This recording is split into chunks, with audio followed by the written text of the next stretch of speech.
Hey everyone, it's Stephanie Ann. Edmund Lee, how are y'all doing? Hi guys, you are tuned into the review of Married at First Sight, Season 10, Episode 15. So before we get started, don't forget to subscribe and click the notification bell so you can be the first to find out when I post these videos. All right, so you guys have been asking for them, so I roll them out every few a few You times. let me out my cage, and I'm here stuck all day. Have to be in this cage. Yeah. We enjoy it though. This is actually fun for us. It's not really thing much different because Yeah. we work from home anyway. So I mean, we figure it out. You make the best of it. I hope you guys are staying safe, and doing the best that you can during these crazy times. So let's just jump into it. This week, the couples, they wrap up this retreat. To be honest, this is the first time that, well, no, I won't say that. They've done these retreats in the past, in the last few seasons, but it seemed like this had no goal. This retreat had no goal. Like the last couple of seasons, they've at least played a game or maybe answered questions in a circle or talked about something about the marriage. None of that happened. no, I didn't see that. If they did, they didn't record it or they didn't. It wasn't fun. It was like a drama setup. Yes, it was. Seemed like. It was just drama over dinner, drama over, breakfast with the couples, and then they all kind of left and did their own thing. They had their individual dates, and then they left. I thought there was going to be something more, so I was disappointed with the retreat. It's more and more. It's demonstrating that the goal isn't to further these relationships like it once was. It's just more dramatic. Yeah, cash flow. I mean, Yeah. that's what it is. Television is about ratings. That's what it is. So let's just kick it off with Michael and Mica, and I'll let you start because Oh boy, I was doing for a curveball. That's I what know. I normally do to you. I know. I'll let you start. We'll kick it off with Michael and Mica. What do you think about them? What were the questions though? Do you know any? Let's start with that. A couple of you guys did ask last week what you thought. What did my husband think about Brandon and Michael not driving, and their wives driving, and just some of their behaviors in general, but also in contrast to the other couples. So Well, see, here's the thing. The fact that you asked that question is a problem in itself. And the reason I say that is because, okay, we've been married a while. Does my wife drive from time to time? Yes. The cat's out the bag, okay? But here's the thing. There's no background of being very sensitive or emo and and just not really respecting her. So it doesn't hold the same weight in a situation where we've been knowing each other since what, 20 years now? I mean, has it been that long? what, 2004, You're aging me. 16, 17? I don't know. Okay, I'm sorry. I got the numbers. Ugh. Anyway, so It's hard to be 25 when we've known each other. yeah, exactly. We met you when I came out. You were next to the doctor, a baby right there. Anyway, my point is, and at the beginning of a relationship, I think is a time where I think the chivalry should be the strongest. Yeah. It should continue, but normally, even now, you don't really drive much. When we're traveling, especially on a road trip, you wouldn't drive, and especially not now. Right. But if normally I have to be like almost about to crash, sleepy, or just not feeling well, or I got a call I got to do, but it's never you're the go-to driver, and that's just a preference for your relationship. I'm not some. Women, drive all the time. They don't like people riding. You got people with accident history. I mean, you just don't know. But I would say, it's how you ride too, right? They're checked out on their phone, headphones in. Like, this is a disrespectful ride, which is why I bet you that's not the first time we've seen people ride in other seats. But we probably didn't say anything because we probably didn't notice it. I'm sure if we go back and look through Married at First Sight, it's been times where the guys have been riding. For sure. But it wasn't It's a an different issue, energy. right? Yeah. It's like, It's a different energy. who cares? You think about if AJ was riding, he was cracking jokes the whole way. Right. Nobody would even thought about it. Yeah. So I don't get too far into it. It's the energy of who was doing it and how they were doing it. But I do believe chivalry. I know I would personally not want you to be driving a long distance and I would, if I'm riding for whatever reason, some people out there with license suspended and, people got all types of stuff going has to be a on. reason. So, But now that you've said all that, what do you think about Michael and Mica as a couple based on what we have seen? Last night's episode. That was a tough episode for them. Once again, Yeah. they found their way to whatever mountaintop that they got to, but So here's what I'm gonna say, and I said this to you last night, and this may be contrary to what some people believe. I believe they could work if they're willing to put in the work. If they don't put in the work, they won't get the results, and it won't work. But I like to be, I like to be positive and look for it. But the only way they're going to work is they have to go to counseling. They have to work on themselves. And the thing I was telling you is like a lot of people say, well, Michael's not ready for marriage. He's not. Most people aren't. Even when you get married, you're not ready because you don't know who you are by yourself. You know what I'm saying? Like, he could check out if they're dating, if he had his own space. That's why he keeps going to his own space. That's why he leaves all the time, because that's his go-to. He can be by himself. He doesn't have to lie to himself, even though he does. It's like when you're married, it forces you to start seeing who you really are, who you've been pretending to be. And if you're not willing to overcome that, then I don't think that could work. You can't be in the lying liar who lies and never get out and never take accountability. Right. That's one thing, accountability and actually going through it. And I think those are the two things that if they were able to say, hey, here's my issues. And then Mica as well, she has things to grow on. And the problem is if you don't address things and work on them, then they become the baseline for you to act up in the future. For example, if she's still holding on to the trust issues and he's not corrected it, didn't really get through that, then when somebody passes away, she's not really emotionally there, which she should be. She should be, but she's been checked out for a while. Exactly, but then that then creates the boundaries and excuses. Like, you're still his wife. You should be loving on him and being supportive, because now, I hate to say this, but if you don't do that, he's going to get it from somewhere, whether it's a family member or somewhere else. So you have to work together, work through those issues, because then they just become separation blocks. And so I think they both want to be married and they both like each other. They want each other. So I think that's enough.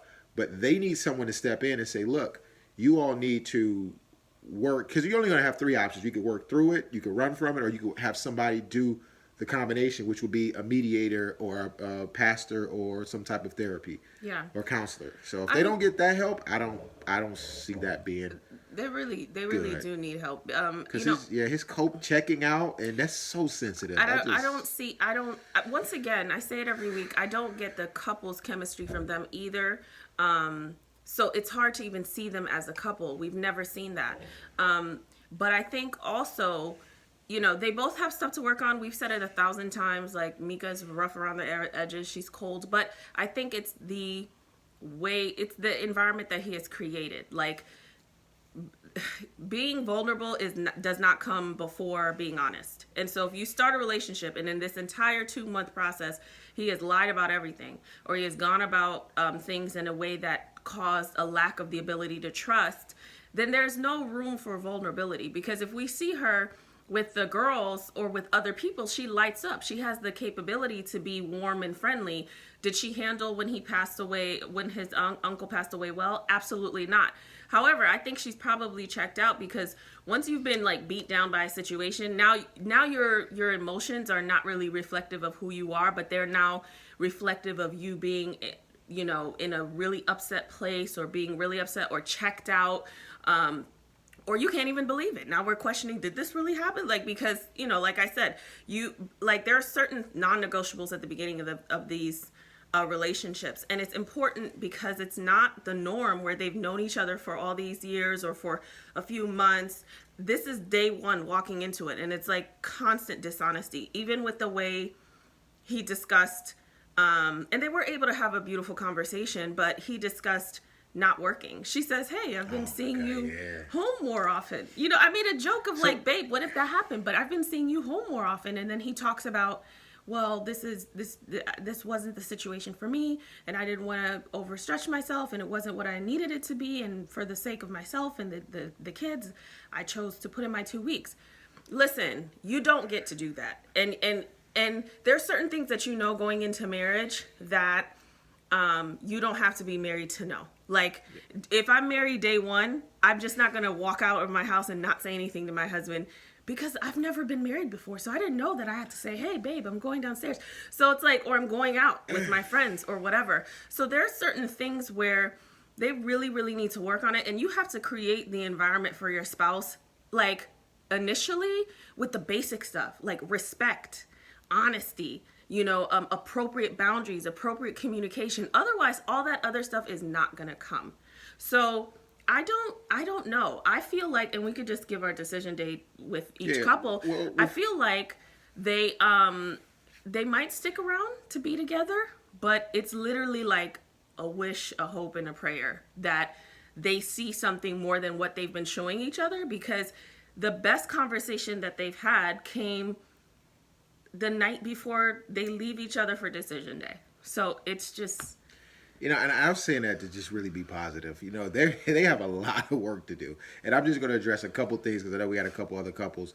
Number one is they are not putting what I like to call mechanisms in place. Like, if you're watching this, you might want to write that down. Like, so the reason that he didn't tell her about the 2 weeks, in my opinion, is because they didn't put a proper mechanism in place. And what I mean by that is when he actually went through that whole process of the how much he got paid, that whole debacle, she put her foot down. She expressed how she felt. She really felt, lied to and all those things. But they didn't put a mechanism in place where we sit down and say, okay, here's the thing.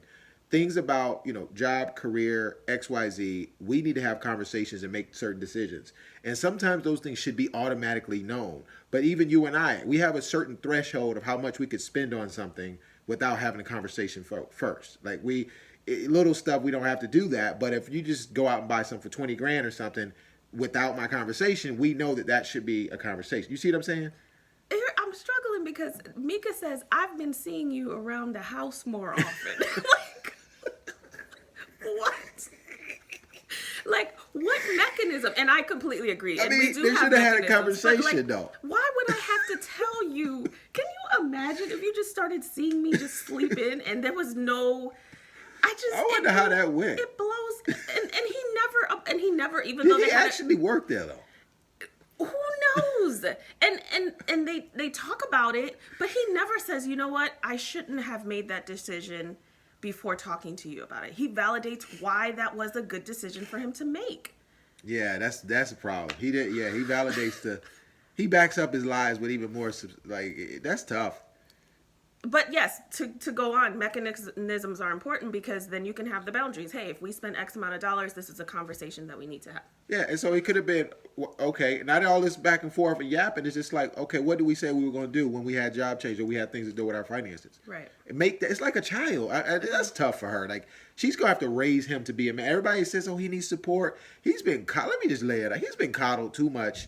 I get it that he, was adopted. That's not his fault, but like we say, it's his responsibility to grow up and take ownership and man up. I don't see a lot of manning up. It depends on what type of man you want to be with. Like, he's not a man's man. He's not somebody that none of my guys would respect. Like, being like silent treatment and not speaking to your wife and doing that in front of people on purpose. That is so cold and disrespectful that if he continues those behaviors, I don't think they should stay together just because he's not respecting her or the marriage. If he can correct himself and she can correct and they do the work, then yes, they can stay together. But the people that they are right now, no, I don't think so. Yeah, they really just need to be able to trust each other.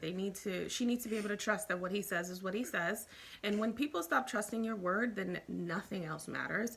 And then he needs to be able to trust that as he begins to be vulnerable with her, that she can find a place in her heart for him. But he needs to make room for that. Well, he wants to be significant and the way you can be significant is by being quiet.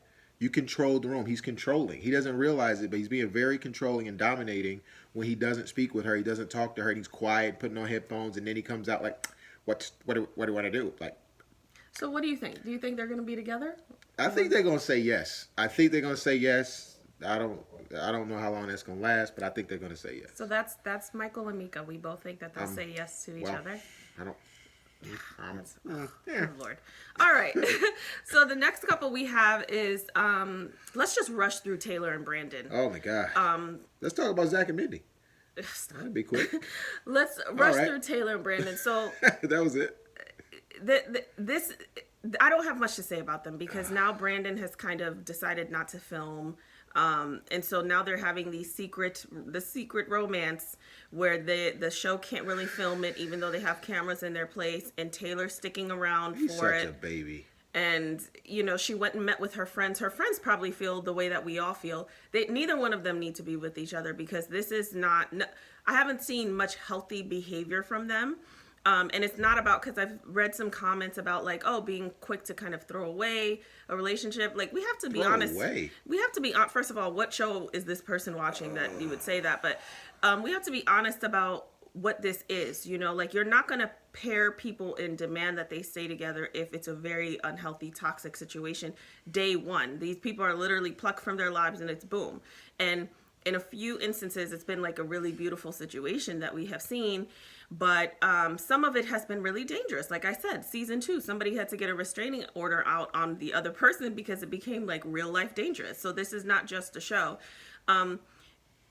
If there's something that we're not seeing, if there's a complete 180 that we're not seeing when things are off camera, then maybe that'll work. I don't see how it would work long term based on what we've been seeing. I think that they will stay together because she wants to give it a shot, and we are not even hearing from Brandon anymore. So I can assume that because he's hanging out, based on us looking at this video that they have from the apartment, that he likes her and they're getting along without the cameras. Okay, let me just say this. There's a lot of people that have been married. This reminds me of some of the old Southern marriages that I know.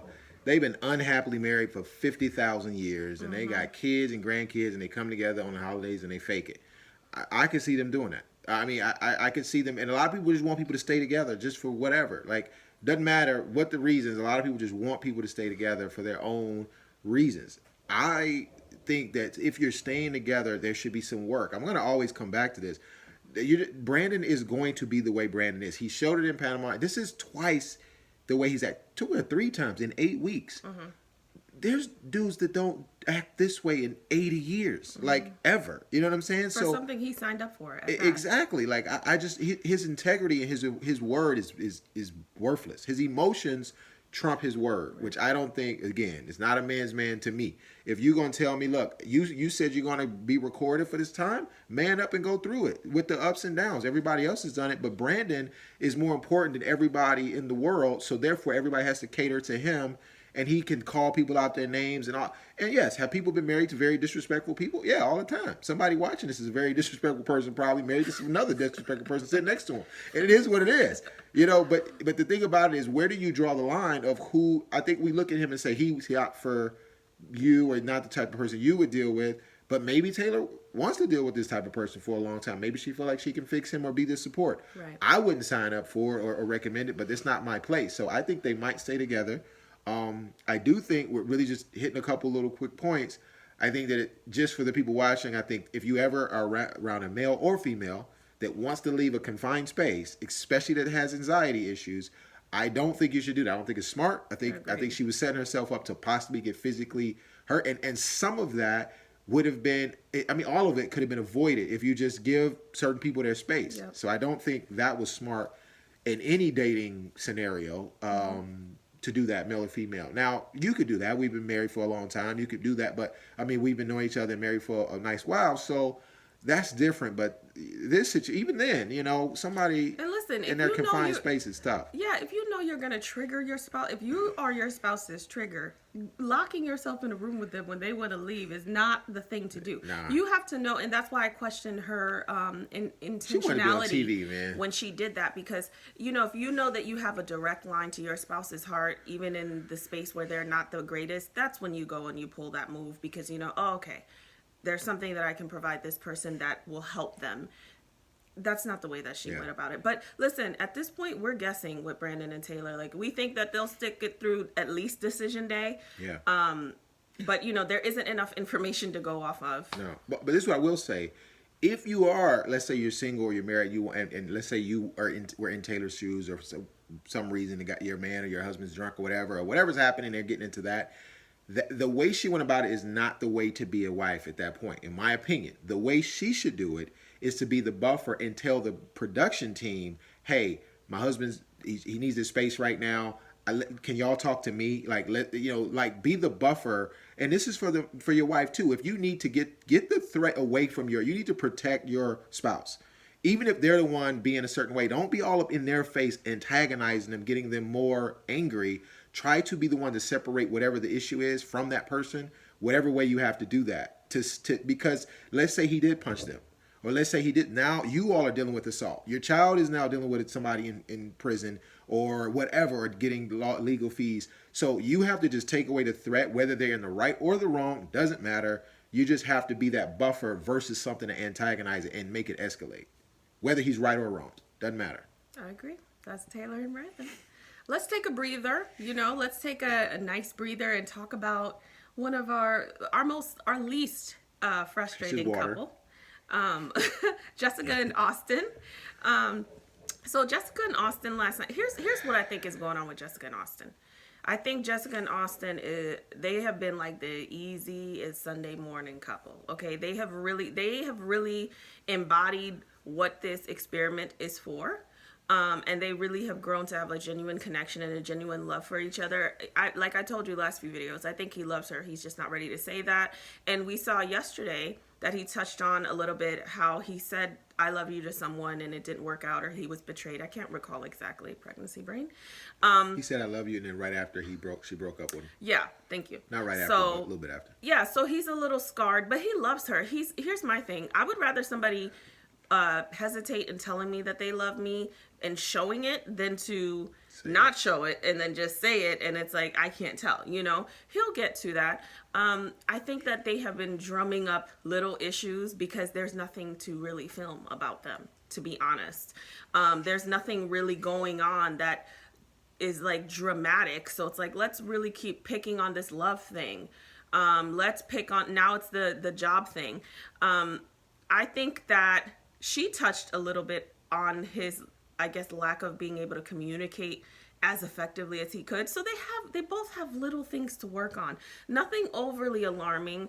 I think the amount of times that he has to travel bothers her, and she's frustrated. Here's the thing. I completely get her frustration. A lot of couples can't really deal with that. A lot of couples don't deal with that. She can voice how she feels because, yeah, this is all new. Let's talk about it. We have to talk about it. But there's some processing until you kind of like move beyond it, because this is a situation that won't change. This is his job. Then you process it with your family. You process it with your girlfriends, because these are the people you can process it with ad nauseum, and in a way that, your spouse, it just becomes antagonistic, because then he's kind of left with, what do I do here? But this is it. Jessica and Austin will say yes. It sucks that they had such a beautiful, well, I guess it doesn't suck because it's real life. But the last day they left before decision day, they didn't kiss, they didn't hug. We always see them all lovey-dovey, so I know that left them in a space where they didn't know what was going on. But they're fine. There's nothing much going on with them. They will say yes. I think they're going to say yes too. I want to show an analogy. Okay. This right here, all these options and features, right? That's how, I know you're like, what is he doing? Yeah, but I don't know. This is how I would say people like women typically will process the information and everything that's going on. Men, we're very simple. You would think we'd have this many options. No, it's this right here. That's all we got going on right here. And let me explain we are very dinosaur with it, all right? And I mean that in much respect. What I mean is, when we were talking, we didn't get into it, but we did not agree on this. Yes. She kept hitting about the job. We think in solutions and we want to fix stuff. That's it. It's either we're going to fix it this way or this way.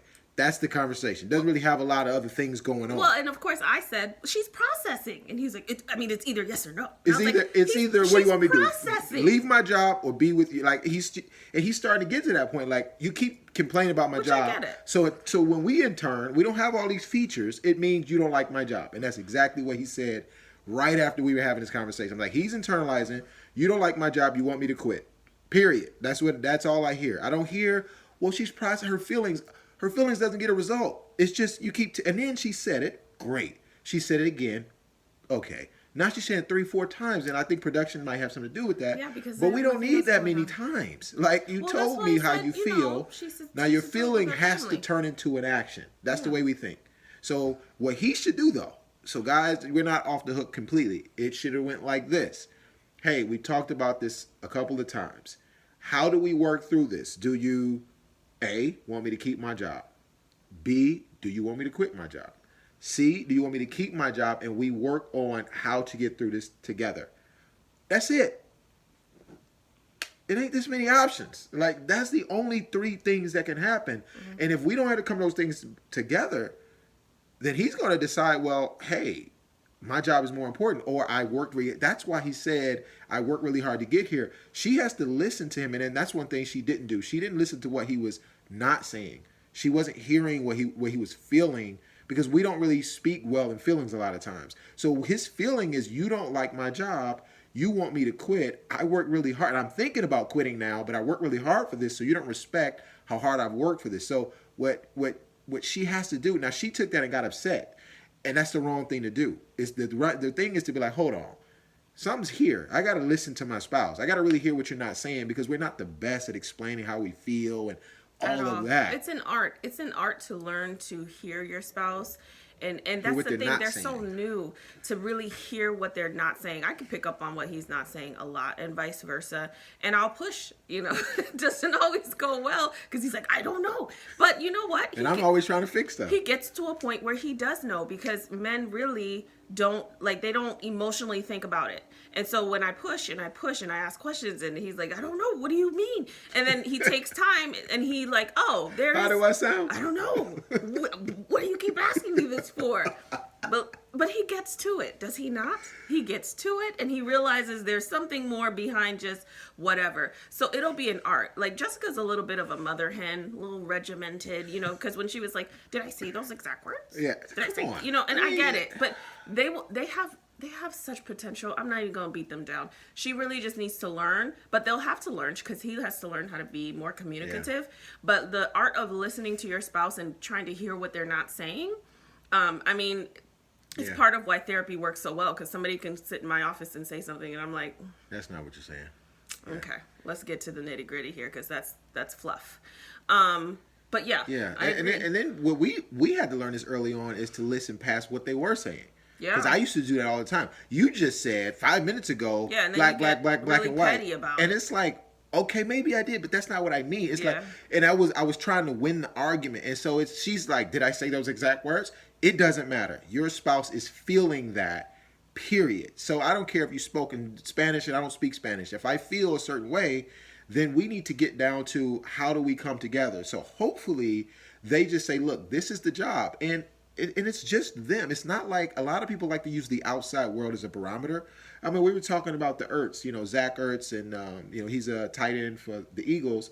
And his wife plays soccer. They see each other 30 days out the year. Beyonce and Jay see each other, you know, how many days out the year, but that's their life. They've chosen that. Traditional families, some people might work nights, work days. You have to decide what works for you.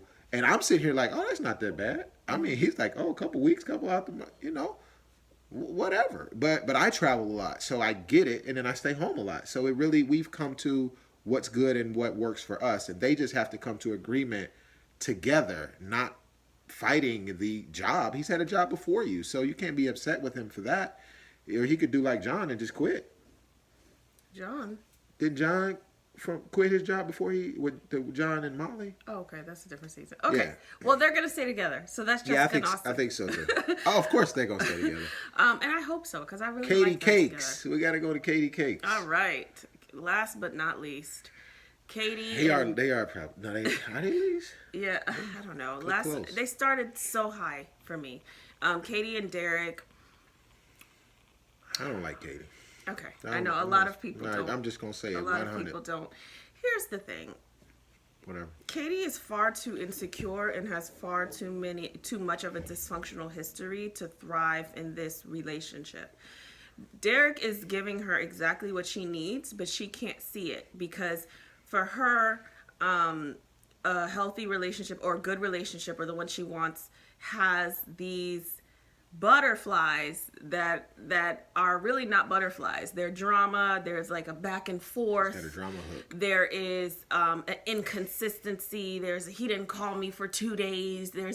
He talks to me crazy. Like she even said, you're gonna have to like push back, because he was frustrated and saying, sometimes when you get upset, you turn into something else. And well, that shocks me because I get that way. So there's no accountability for her. She needs the drama. And I'm so glad that the people in her life know her well enough, because we saw her talk to her mom this season. We saw her talk to her dad, stepmom last night, where they're kind of like, they know their daughter, they know that she has issues. And so it's like, well, don't push this guy away. He seemed to be a really good guy, family oriented, really nice person. And she says that when the dad pushes, because she's complaining the whole conversation, when the dad pushes, saying, what are there good things that are in this marriage? She says like some of the foundational stuff that you want in a marriage. Like she has cake and she's crying about icing. And this icing is what? Like a members only jacket that steals old ladies' plants off of their lawn or whatever. Like she want an older bad boy or she something. does. And yes, Derek is somewhat immature, okay? But we can work on that, because you can cause someone to get mature. Life will cause him to get mature. He'll grow up. He will grow up. But, and I mean, I wouldn't be a fan of a younger guy either, but like significantly younger. But, the things that he is foundationally, you can't teach somebody. You can't teach somebody to be a good guy. You can't teach somebody to ask your dad for your hand after he married you because he thought family was so important. Putting you on your insurance, his insurance, giving you diabetic shots, never making you feel any kind of way. This relationship is all about Katie. Katie doesn't, I don't know what Katie gives, and she thinks she gives everything. That's the running joke. That's the irony, that I give so much. You give. He hasn't done anything. He tries. Everything she asks for, he tries, and she beats him down about it. Here's what I said last night in the comforts of my home, and I will share with you all. I said, you know what? Like, he should run. And I said that if he stays with her, that probably wasn't the greatest, but watching it, I was so frustrated. I said, if he stays with her, he'll be on this high for decision day, and then he will regret it, unless she checks herself and she really works through her association with unhealthy relationships, and she values him for who she is, not who she wants him to be, which is a reflection of who she's had in the past, who, guess what, girl, didn't stick around. They're not here. They got you to a point where you had to sign up for an experiment to get married. So like, let's see what this was. Sometimes like what's the little objects in the mirror, the little rear view mirror, things look so much better because they're so far away. Hindsight is 2020. And there you go. I couldn't get it. I knew 20 was in there somewhere, but 2020 has been hell. So I think I didn't even want to say 20, but this vision from 2020 ain't been too clear, huh? Man, but I mean, sometimes we like, it's what makes you call your ex. Hello, for my single girls out there, don't fall to the, hey, how's quarantine treating you text. Don't fall for it. Remember, comfort zone. Remember why you broke up with this person, because a lot of times we'll think, oh, it wasn't so bad, or this guy, because you start thinking about it. Then when you really face the music of why you are not with this person, you realize they're not that great of a person, or they treated you poorly. So she needs to stop like looking back at this ex who probably called her the day before they got married. Whatever dysfunction she has, if she does not get herself in check, she will ruin what could possibly be a good marriage. It doesn't mean that he doesn't have stuff to work on, but Katie is the biggest culprit right now, and I feel bad for him. I really do. I'm gonna go through a couple of Katie. Wait, do I think they'll stay together? Hold on, let me say mine before you go. Okay, all right. So number one, the whole he doesn't initiate thing, and the whole married people have sex on their period. Katie, Oh my God. No, every married couple does not do that and won't do it. I'm not Moses. I'm not going through the Red Sea. What's the point of that? It give you a week. Get yourself together. However, we could see what that This is my PJ show. No, we could see what the other options of we could we could talk about the dad, right? We could talk conversation during that time and have a good mental conversation during those times. So anyway, Are you high? Are you tired right now? Is this what quarantine is doing? What are you even saying? Okay, all right. That was yeah, everybody has their preference, but the fact that she threw it out there like that, maybe your man doesn't want to do that. Hey, Like, yeah, but she got upset and defended with that. That's just terrible. Anyway, so the second thing I want to also talk about this whole like getting upset at the whole dinner table thing. So that one of the things I totally understand that, but I just want to say, guys, just a word to the wise. Like if you're at dinner tables and stuff like that, you might want to sit next to your lady. Like that's just probably the easiest way to keep you out of trouble is to sit next to her or directly across from her. But yeah, the touchy-feely stuff was a little too much. I will say that. And then second thing on him, we're talking about Katie, but I'm talking about him too. If your wife has to leave you at any point, you should be the first person following her to go see what's wrong. So those are just a couple quick things. Her dad, though, the translation, I wish we could have on guy code translations when he was talking. He was looking like, my daughter gonna be by herself. Man, she about to blow a good thing. Or she gonna get with one of those jerks that I did not like. She gonna go find one of them, and I'm pissed about it. That's really what her dad was saying without saying it. And she's, even the poem, I mean, he's gonna, they could be together. I think they might stay together, but he's gonna have a tough ride because even with a poem in the 10th grade or something, she's making that about, everything's about her. His poem in his garage was about how she didn't get that. And I don't like how she gaslighted him, like almost like if you're so lucky and fortunate to be with me, if I so fortunately say yes, then it's like you're not a treat girl. You are a I don't want to say trick because What you might call her? Well, I was gonna say trick or treat, but then it's gonna come off wrong. But right now, like, why don't we talk about how we can make this work? Are you high? You a trick or treat? Where did that come from? I don't know. I still don't get it. You're a trick or treat? No, it's like you're not a treat, you're a trick. But I don't want to say trick because that's not what I really mean. But Man, you going I got hard. about 3 months before my glass of wine, and I'm counting down. This has been the most. This is quarantine video. Quarantine videos. But it's just like she doesn't say, hey, this is the reason why we could be together. Here are the reasons why I'm scared. It was a very arrogant, haughty, like, well, if we end up together, I can't. When they did the lock thing, that could have been so cute. I can't promise that we'll be a team. I can't. What? Kate? Yeah, we could be a supporter. Did we put a lock on Paris lock? No, we didn't. We didn't have a lock, did we? But, I think they will stay together. I think there's potential there. There's a lot of work there. But they have the capacity to make something work. Let me tell you something. I don't know none of the guys I know to put you on that insurance in 8 weeks, though. Right. Like, I'm sorry. I wouldn't have put you on my insurance in 8 weeks. 1 month, he put her on it. Like... Like, she was like, she just brushed past, like, oh, okay. Yeah, on to the news. These are the foundational things. That's a husband. Yes, absolutely. And he's bring your family's my family, like doing a little family thing. A little college collage where he. I guarantee you this: if they don't stay together, I guarantee he's gonna find somebody within a year or two. If when he's emotionally ready, somebody out there watching is like praying for him. For sure, because he seems like a really good guy. To not stay together, but so that's Katie Zach and Mindy. That's Katie and Derek. Let us know what you guys thought. As always, can I say this? Can I say this about Zach and Mindy? Okay. I like the fact that Mindy and Zach are not on the show, and they're not just.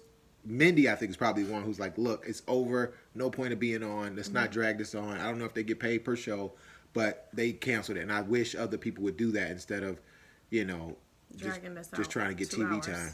Yeah. So we'll see. That's it for our review. Let us know what you guys thought.